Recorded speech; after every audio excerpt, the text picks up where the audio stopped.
நரேந்திர மோடி அவர்களோட பாஜக ஆட்சி தொடர்ந்து வந்து நாம் விரும்பாத நமது வீட்டு பிள்ளைகளுக்கு மிக எதிரான அவர்களுடைய மருத்துவ கனவை சிதைக்கும் வகையில் இருக்கிற நீட்டை நம்ம மீது திணிச்சுட்டே இருக்காங்க. தொடர்ச்சியாக நம்ம தமிழ்நாட்டோட மாண்புமிகு முதலமைச்சர் அவர்கள் கடுமையான நிலைப்பாட்டை நம்ம நீட்டுக்கு எதிராக எடுத்திருக்கோம். தலைவர் ராகுல் காந்தி அவர்களும் கடந்த நாடாளுமன்ற தேர்தல் போது இனிமேல் காங்கிரஸ் கட்சி ஆட்சிக்கு வந்தால் அனிதாக்கள் தற்கொலை செய்து கொள்ள மாட்டார்கள், நீட் முழுக்க விலக்கு அளிக்கப்படும் நம்ம சொல்லியிருந்தோம். ஆனால் அது எல்லாத்தையும் தாண்டி தமிழ்நாட்டினுடைய தொடர்ச்சியாக நாம் வலியுறுத்துகிற கருத்து சரிங்கிற மாதிரி நீட் ஒரு மிகப்பெரிய ஊழலாக நரேந்திர மோடி அவர்கள் ஆட்சியில் உருவெடுத்திருக்கிறது மிகப்பெரிய அதிர்ச்சி அளிக்கக்கூடியதாக இருக்குது. ஏன்னா 20 லட்சம் 25 லட்சத்துக்கெல்லாம் வினாத்தாள்களை வந்து விலை கொடுத்து வாங்கி அவங்க முன்னாடி பள்ளிக்கூடங்களில் வந்து ஒரு அடிப்படை மதிப்பெண் கூட பெறாத மாணவ மாணவிகள்லாம் வந்து ஒரு நீட்டில் வந்து ஒரு நல்ல மதிப்பெண் பெற்று பாஸ் ஆகிருக்கிறத பார்க்க முடியுது. அரசாங்கம் இப்போ நீட்டில் ஊழல் நடந்திருக்குதுன்னு எதிர்கட்சிகளோட இந்தியா கூட்டணியோட நீண்ட போராட்டத்துக்கு அப்புறம் ஒத்துக்கிட்டு இருக்காங்க. அதனால் இந்த நீட் தேர்வுங்கிறது முழுக்க சாதாரண கிராமப்புறத்தை சேர்ந்த ஏழை எளிய குடும்பத்தை சேர்ந்த மருத்துவராக வேண்டும் என்று கனவு காண்கிற மாணவ மாணவர்களுக்கு எதிரானது, அவர்களுடைய கனவுகளை அளிக்கக்கூடியது. அதனால் இந்த நீட் தேர்வை உடனடியாக ரத்து செய்ய வேண்டும்ங்கிறது இந்தியா கூட்டணி கடுமையாக வலியுறுத்தியிருக்கு. வருகிற நாடாளுமன்ற கூட்டத்தொடரில் நாங்கள் இந்தியா கூட்டணி கடுமையாக இந்த நீட்டுக்கு எதிரான பிரச்சனையை எழுப்புவோம். ஒன்று. ரெண்டாவது, ரயில்வே துறையை பொறுத்த வரைக்கும் நரேந்திர மோடி ஆட்சியில் ஏறக்குறைய 3 முறை வந்து பயணிகள் கட்டணத்தை கடுமையாக உயர்த்தியிருக்காங்க. அதே போல் மூத்த குடிமக்களுக்கான சலுகைகள் முழுவதுமாக ரத்து செய்யப்பட்டிருக்கிறது. இந்த மாதிரியான சூழல்ல இவ்வளவு தூரம் கட்டணத்தை, ரயில் டிக்கெட்டோட கட்டணத்தை ஏற்றி ஏராளமான பணத்தை மக்களிடமிருந்து கொள்ளையடிக்கிற நரேந்திர மோடி அரசாங்கம் ரயில்வே வந்து ஒரு பாதுகாப்பான ஒரு போக்குவரத்தாக மாற்றிருக்குதான்னு கேட்டால் இல்லை. நம்ம ஒடிசாவோட கோரமான ரயில் விபத்துலேருந்தே இன்னும் மீளலை. அதுக்கப்புறம் பார்த்தா இப்போ மேற்கு வங்க ரயில் விபத்து நடக்குது. அதனால் தொடர்ந்து வந்து பயணிகள் மீது அலட்சியம் காட்டுகிற ஒரு அரசாங்கம் தான் நரேந்திர மோடி அரசாங்கம் இருக்குது.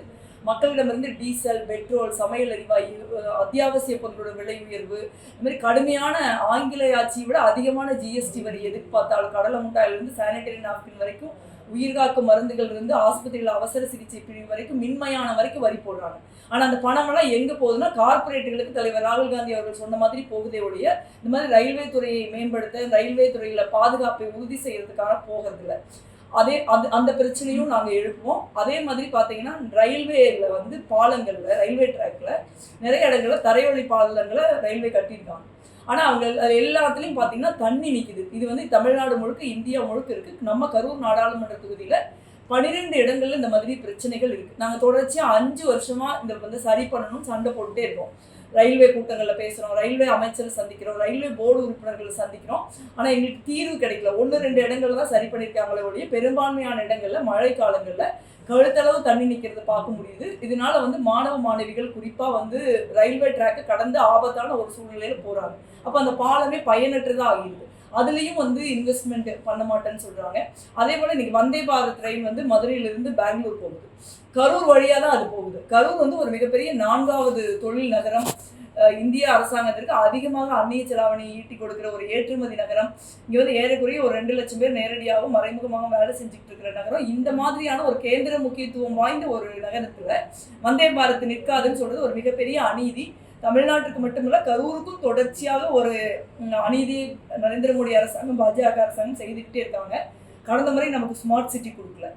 வேறு எந்த சிட்டியை விட நமக்கு தகுதி இருக்குது ஸ்மார்ட் சிட்டி பெறுவதற்கு. ஆனால் ஸ்மார்ட் சிட்டி கொடுக்கல. நாங்கள் எவ்வளவோ போராட்டத்திற்கு அப்புறம் அது நடக்கலை. அதே மாதிரி இப்போ வந்தே பாரத்லேயும் இந்த மாதிரி பிரச்சனைகள் பண்ணுறாங்க. இந்த பிரச்சனையும் நாங்கள் ஒரு நாடாளுமன்ற கூட்டத்தொடரில் வந்து எழுப்புவோம். நாடாளுமன்றத்தை பொறுத்த வரைக்கும் கடந்த 5 ஆண்டு காலம் மக்கள் விரோத நரேந்திர மோடி அரசுக்கு எதிராக விலைவாசி, வேலை வாய்ப்பின்மை போன்ற பல்வேறு பிரச்சனைகளை முன்னிறுத்தி கடுமையான போராட்டங்களை நாங்கள் நடத்தியிருக்கோம். நானே வந்து மோடி அரசாங்கத்தினால 2 முறை நாடாளுமன்றத்திலிருந்து மக்கள் பிரச்சனைகளை போராடுறதுனால இடைநீக்கம் செய்யப்பட்டிருக்கேன். இந்த முறை வந்து கடந்த முறை இருந்ததை விட மிக வலுவான எதிர்க்கட்சியாக இந்தியா கூட்டணி இருக்குது. தலைவர் ராகுல் காந்தி அவர்கள் முன்னின்று இந்த தேர்தலை நடத்தியிருக்காங்க. அதே போல நாடாளுமன்றத்திலும் அவர்கள் முன்னின்று மக்கள் விரோத மோடி அரசாங்கத்திற்கு எதிரான பிரச்சனைகளை அவங்க முன்வைப்பாங்க. நாங்கள் நிச்சயமாக போராடுவோம். ஏறக்குறைய எதிர்கட்சியின் பலமும் ஆளுங்கட்சியின் பலமும் ஏறக்குறைய ஒரே மாதிரி இருக்கிற சூழல் முதல் முறையாக அமைஞ்சிருக்கு. இந்த அரசாங்கம் வந்து பொறுப்பேற்றிருக்கலாம், நரேந்திர மோடி அரசாங்கம் ஒரு பிரதமர் ஆகிருக்கலாம். ஆனால் இது மக்களால் முழுக்க வெறுக்கப்படுகிற ஒரு அரசாங்கமாக இருக்குது. இந்திய சுதந்திர வரலாற்றில் முதல் முறையாக ஒரு பிரதமர், ஒரு ஆட்சியில் இருக்கிற அரசாங்கம் ஆட்சி ஏற்கும் பொழுதே, பதவி ஏற்கும் பொழுதே வெறுக்கப்படுகிற ஒரு சூழலை இப்போ தான் பார்க்குறோம். அதுக்கு நேர்மாறா இந்தியா கூட்டணி தலைவர் ராகுல் காந்தி அவர்கள் மக்களுடைய பேரன்பை பெற்றிருக்கிறத நாங்கள் பார்க்க முடியுது. அதனுடைய வெளிப்பாடாக தான் வந்து நீங்கள் மக்களுடைய எதிர்ப்புகள் பல்வேறு வடிவங்களில் வந்து நரேந்திர மோடி அவர்களுக்கு எதிராக காட்டப்படுகிறது. மக்கள் ஒரு மகிழ்ச்சியற்ற மனநிலையில் இதை எதுக்கிட அந்த அரசாங்கம் திருப்பி வந்ததுன்னு நினைக்கிறது நாங்கள் பார்க்க முடியுது. ஆனால் மக்களுக்கு வந்து இந்தியா கூட்டணி ஒரு மிகப்பெரிய நம்பிக்கையை அளிச்சிருக்கு. தலைவர் ராகுல் காந்தி அவர்கள், முதலமைச்சர் அவர்கள், இந்தியா கூட்டணியின் தலைவர்கள் ஒரு மிகப்பெரிய நம்பிக்கையை ஏற்படுத்தியிருக்கிறார்கள். அந்த நம்பிக்கையை நாங்கள் தொடர்ந்து நாடாளுமன்றத்தில் காப்பாற்றுவோம்.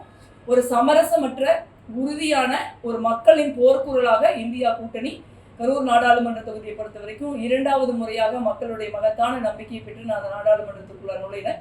மிக நிச்சயமாக கரூரின் ஒரு குரலாகவும் தமிழ்நாட்டின் உரிமைகளுக்காக போராடுகிற குரலாகவும் நாங்கள் இருக்கோம். பாதகம் செய்பவரை கண்டால் நாம் பயங்கொள்ளலாகாது பாப்பா, மோதி மிதித்து விடு பாப்பா, அவர் முகத்தில் உமிழ்ந்து விடு பாப்பா. அண்மை செய்திகளை உடனுக்குடன் தெரிந்து கொள்ள இணைந்திருங்கள் இயம்நாடு தொலைக்காட்சியுடன்.